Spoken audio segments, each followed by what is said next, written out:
बालोद के डोंडी ब्लॉक में हाथी मन डेरा जमाए हुए है। क्षेत्र में दहशत के माहौल बने हुए है।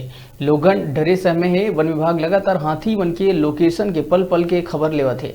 छत्तीसगढ़ प्रदेश कांग्रेस के उपाध्यक्ष बीरेश ठाकुर है डोंडी ब्लॉक के जबकसा और आसपास के प्रभावित गांव में पहुंचे, जहां हाथी दल के तबाही ले प्रभावित धान के फसल के जायजा लेके किसान मन ला नुकसानी के संबंध में गोड़ बात कर दिवाली तिहार के आगू प्रदेश सरकार कति ले उचित मुआवजा राशि दिवाए के बात कहिस।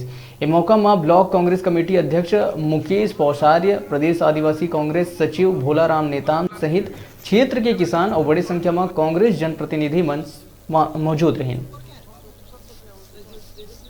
जबकसा, लिमाउडीही, सुरडोंगर और कुर्सी टिकुर का मैंने भ्रमण किया है। निश्चित यहाँ जंगली हाथियों का जो उत्पात मचा हुआ है, और मैं चाहूँगा कि जितने किसान हैं उन किसानों का जो क्षति हुआ है वो क्षति को क्षति राशि दिलाने के लिए हम सब मिलकर, चाहे शासन से हो चाहे प्रशासन से हो, हम बात करके जितना जल्दी हो सके उनको मुआवजा दिलाने का हम प्रयास करेंगे और निश्चित उनको मुआवजा मिलेगा। आदरणीय बीरेश भैया के साथ में और पूरे डोंडी ब्लॉक के कांग्रेस कार्यकर्ताओं के साथ में जबकसा लिमाउडी क्षेत्र का हम लोगों ने भ्रमण किया है। निश्चित रूप से क्षेत्र के लोग भयभीत तो हैं, आज भी दहशत में है। फॉरेस्ट वाले अच्छे व्यवस्था करके रखे हुए हैं और जो घोषणा किए हैं उनको मुआवजा राशि मिलेगा, वो अवश्य मिलेगा।